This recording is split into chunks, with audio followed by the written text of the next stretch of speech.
Coucou à tous, aujourd'hui on se retrouve pour une nouvelle vidéo. C'est une brioche très moelleuse, elle est sans beurre et sans œufs. Donc encore, c'est une recette pour les personnes allergiques, pour les personnes qui n'ont pas sous le coude des œufs et du beurre. Pour pétrir la pâte de la brioche, j'ai utilisé mon robot et j'ai pris en mesure un verre. Donc un demi-verre d'huile. Ensuite on ajoute le lait tiède, donc un verre aussi, un verre d'eau tiède, je précise, il faut vraiment que le lait et l'eau soient tièdes. Ensuite j'ajoute les sucres, sucre vanillé et sucre en poudre, ainsi que le sel. Je mélange rapidement et à ce moment-là, on va ajouter la levure Francine, c'est la levure spéciale brioche, elle est vraiment top. Et on va prendre comme toujours comme unité de mesure le verre pour la farine.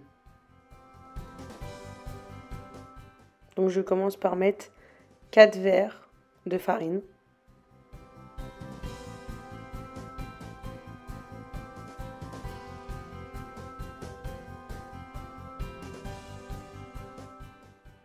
Ensuite on commence à pétrir petit à petit en augmentant la vitesse. Donc la pâte, elle va être assez liquide encore, car il faudra rajouter encore de la farine. Donc on fait vraiment petit à petit. Au bout de 3 minutes, on voit que il faut encore de la farine, on rajoute un autre verre. Donc là, on est au 5e verre. Et enfin, on ajoute le dernier verre de farine, le 6e. Donc pour vous donner une équivalence, on est environ à presque 800 grammes de farine.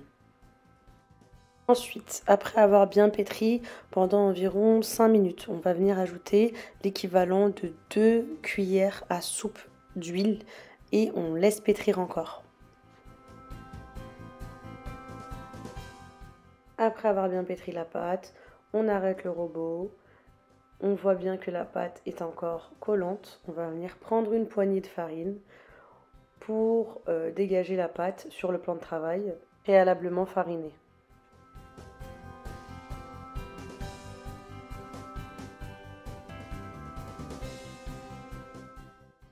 Ensuite, on va venir rapidement pétrir la pâte.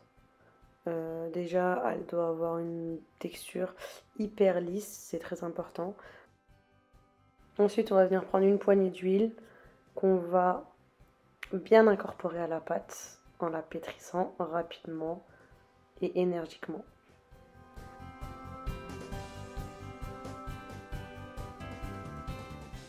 Ensuite, on la boule et on va juste venir prendre un tout petit peu d'huile et la badigeonner juste dessus avant de prendre un grand saladier ou votre bol de votre robot et la mettre à l'intérieur. Dès que vous avez déposé la pâte dans votre saladier, vous pouvez mettre encore un tout petit peu de farine dessus et à ce moment-là, on va venir la recouvrir avec un couvercle jusqu'à qu'elle double de volume. Donc pour moi, c'était 1h10 exactement. Au bout d'1h10 de repos, on va venir dégazer la pâte sur le plan de travail préalablement fariné. Donc on se retrouve avec une texture hyper agréable à toucher, pas du tout collante. Donc on va venir pétrir rapidement afin de la dégazer. Et à partir de là, on va commencer à l'aplatir. Donc dans un premier temps, on n'hésite pas à fariner quand il faut fariner pour que la pâte ne colle pas au plan de travail.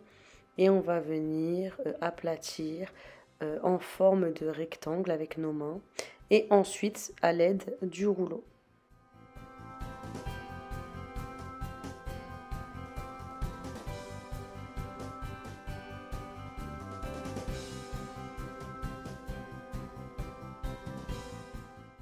Après avoir bien aplati la pâte, on va venir prendre du Nutella, de la pâte à tartiner et on va badigeonner la pâte environ un quart du rectangle.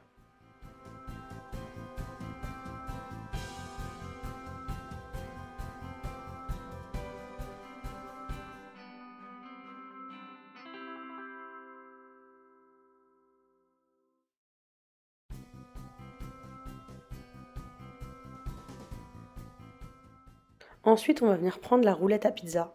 Moi, je ne l'ai pas trouvée. J'ai trouvé celle avec les zigzags et je ne l'ai pas trouvée utile. Donc, en fait, à la fin, j'aurais dû pas du tout faire ce que je viens de faire dans la vidéo. J'aurais dû juste tout simplement rouler la brioche.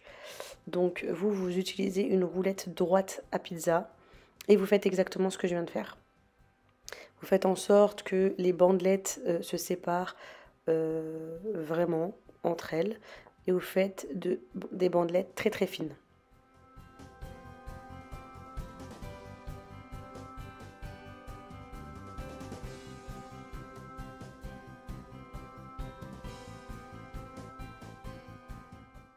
Après avoir fini vos bandelettes, vous allez venir rouler votre brioche sur elle-même. Normalement, votre brioche va vraiment être belle et on va vraiment voir les bandelettes. Moi, elles sont pas très très claires. Elles font un peu brouillon parce que du coup, j'ai utilisé la roulette avec des zigzags. Ensuite, vous allez prendre votre moule. Donc, prenez pas spécialement un moule à kouglof, mais prenez un moule profond, droit, qui fera largement l'affaire. Moi, mon moule était assez petit comparé à la quantité de cette brioche-là.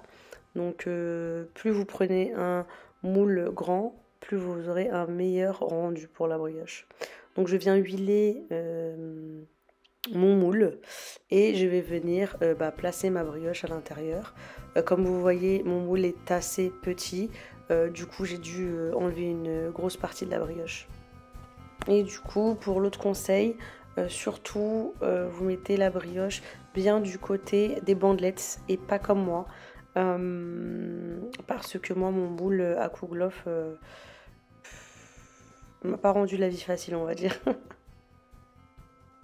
Ensuite, on vient reprendre notre couvercle et on laisse reposer 30 minutes jusqu'à que ça gonfle. Quand la pâte a bien gonflé, on a préchauffé le four à 180 degrés en chaleur tournante et on va venir badigeonner la brioche.